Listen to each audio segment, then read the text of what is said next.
Здравейте, гледате Лице в лице. Ако искате, оценете идеята да бъдат ограничени правомощията на служебните кабинети. Знаете как. За това ще говорим и във втората част на предаването. А сега по горещата тема – протестите на зърнопроизводителите. В студиото е Румен Христов от ГЕРБ-СДС. Той всъщност е познавач на темата. Бил е министър на земеделието. Здравейте, господин. Здравейте. А сутринта чух в парламента Пеевски да казва, че до обяд ще има развръзка и че проблема ще е решен. Решен ли е проблема според вас с протеста на зърнопроизводителите?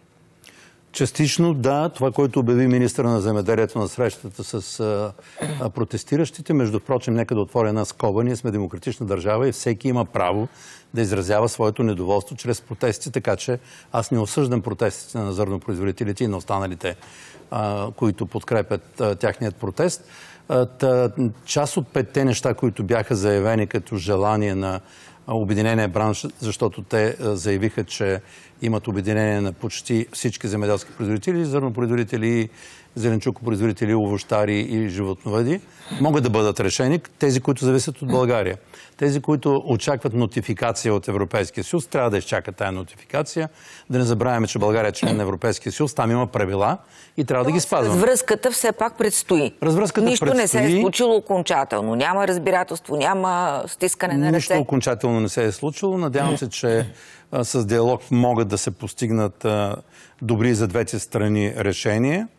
Разбира се, няма сигурно да бъде удовлетворено искането на 100% на зърнопроизводителите. Тяхното основно искане е да бъде отменено разрешението за внос на украинско зърно. Аз сега искам да ви попитам, вие защо гласувахте срещу за падането на забраната за внос на украинско зърно? Първо, защото аз се запознах с един анализ на правителството. Нека да не забравяме, че Министерски съвет на Република България е колективен орган. Министърът на земеделието винаги защитава земеделските производители. Той отговаря за този сектор. Но той трябва да се съобразява и с общата обстановка в страната, защото в крайна сметка всичко, което правим ние, го правим в името на потребителя. Тоест, ако има нужда от олио, ще произвеждаме слънчоглед и ще имаме преработвателни фабриките. Той е чул аргументите, предполагам, на министъра на труда и социалната политика, който иска да овладеем инфлацията и бедното население да може да има възможност да си купува олио и други продукти. Чули аргументите на министъра на индустрията, който пък отговаря за предприятията, които преработват и изнасят значителни количества олио. Ние сме на трето место в света по износ. Чули аргументите на министъра на финансите, който говори за събираемост в хазната. Така че ние трябваше да намерим едно балансирано решение. Решение, което в известен смисъл удовлетворява земеделските производители, преработвателите и най-вече потребителя. И от тая гледна точка... Но с отпадането на забраната вие на практика не сте удовлетворили нито едно искане на зърнарите. Още повече те искат само това. Това ги вълнува според мен и докато не се стигне до някакво решение. И сега въпросът е, защо само България от петте страни, които бяха наложили забрана за внос на украинско зърно, само България отмени тази забрана? Защо другите страни не я отмениха? Ще се опитам да ви обясня накратко позициите на отделните държави. Полша е пред избори. На 15 октомври имат избори. Те се целят в този електорат, имам предвид тези, които управляват в момента Право и справедливост, но Полша е член на Шенген и на този етап не желая да кандидатства в еврозоната. Унгария е член на Шенген и не желая да кандидатства в еврозоната. На всичко отгоре знаеме твърдата позиция на Виктор Орбан спрямо Европейския съюз по повечето неща, които се случват в него. Словакия е член на еврозоната и член на Шенген. Ние трябваше да покажем, че сме солидарни с това, което се случва в Украйна от една страна. От друга страна, когато има единно решение, а то изтече, решението за вдигане на забраната изтече на 15 септември 00 часа през нощта, няма да продължиме желанието си за налагане на тази забрана. Тоест, ние, понеже много искаме да станем членове на еврозоната, понеже се ни пъдят и не ни пускат Шенген... постоянно ни упрекват, че не изпълняваме. Решихме да им покажем, че можем да бъдем... Вижте, имаше една много остра реакция от страна на министра на земеделието на Испания, която в момента председателства Европейския съюз спрямо решенията на тези три държави. Имаше остра реакция днес на министра на земеделието на Германия. Не може, когато имаш единно решение, да вземаш свои решения. Ще има сигурна наказателна процедура, но България е член на Световната търговска организация. България е член на Европейския съюз и трябва да се съобразява с единните решения, Украйна е член на асоцииран член на Европейския съюз. Украйна е един голям производител, тя ще бъде, така да се каже, конкурентна страна и за бъдеще за България, но в момента, ако трябва да говорим за това, заради което се стигна до тук, е нереализирана продукция на слънчоглед от миналата година. Тук вина има в известен смисъл правителството, защото имаше кратка забрана за износ, макар и неофициална, защото пак щяхме да бъдем санкционирани, че не внасяме слънчоглед.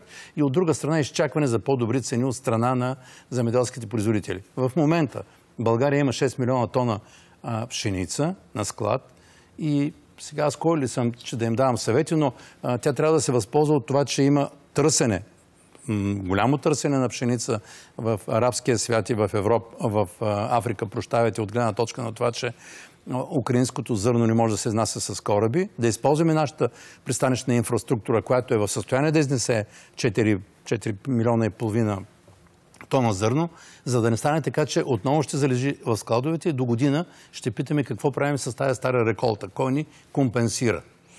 Защото има и друг въпрос. Крайна сметка тази забрана изтичаше. Да. Кому беше нужно това нещо да се гласува в парламента, след като срока изтичаше на забраната? Сякаш някакво желание да се говори на тази тема и да бъдат предизвикани зърнарите. Ако не бяхте гласували, просто срока отпада и вноса беше готов. Защо беше нужно гласуване? Във всеки случай не сме го направили, за да предизвикаме протестите, на които сме свидетели в момента. Да, съзнанието обаче и това допуска. Не очаквахме чак толкова силна реакция. Да, защо беше нужно изобщо това гласуване? Не очаквахме, може би подценихме такава силна реакция, но аз пак призовавам да се седне на масата и да се намерят допирните точки. Такива точки допирни има и мисля, че това ще бъде полезно за цялото общество. И още нещо, извинявайте. Вижте, трябва да свикнем с мисълта, че популизма и протекционизма са част от миналото. Те не са част от бъдещето. Така че много добре трябва да помислиме по какъв начин укрепваме нашият отрасъл, по какъв начин специализираме нашият отрасъл, къде сме конкурентно способни и как може да се развиваме в една конкурентна среда.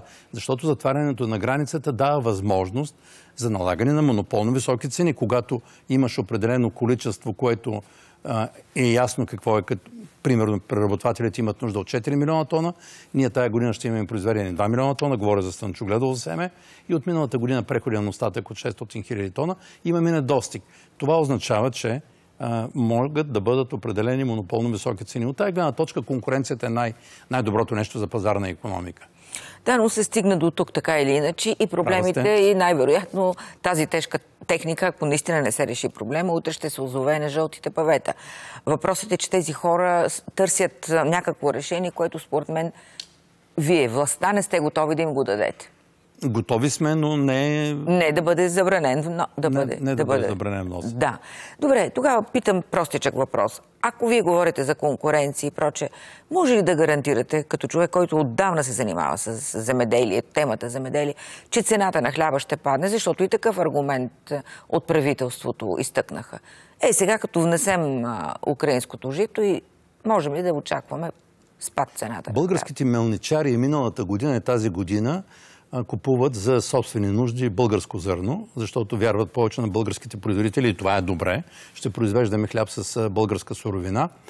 Миналата година количествата, които влязаха като пшеница, са незначителни. Те по никакъв начин не повлияха на нашия пазар. И да кажа още нещо.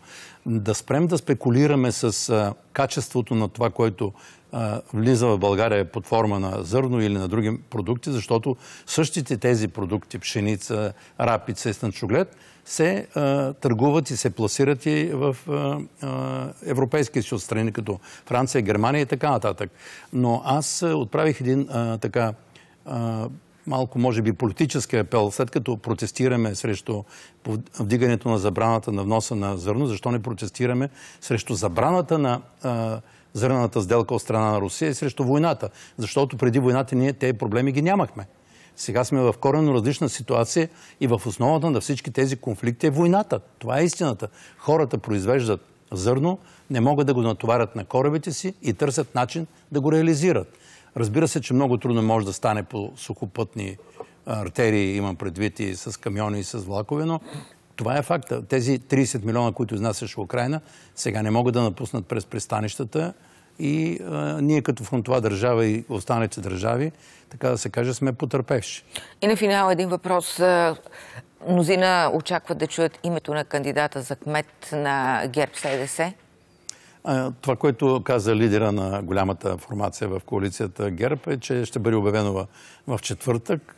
Знам няколко имена, които се спрягат, но не е коректно да... Няколко имена?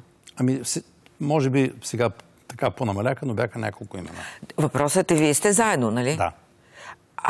Сме заедно. Обсъждали ли сте темата с Борисов? Обсъждали сме, няма окончателно решение. Или поне на мен не ми е казано окончателното решение. Предполагам, че в четвъртък ще научим. Всички имена ли, които сте обсъждали, ви харесват и ще подкрепите когото издигнат ГЕРБ? Да, ние сме местна коалиция ГЕРБ-СДС в София и ще подкрепиме кандидата, който колегите от ГЕРБ, от тези имена, които бяха обсъждани, според мен всеки е достоен да бъде кандидат за кмет на град София. Добре, ще видим в четвъртък. Благодаря ви за този разговор.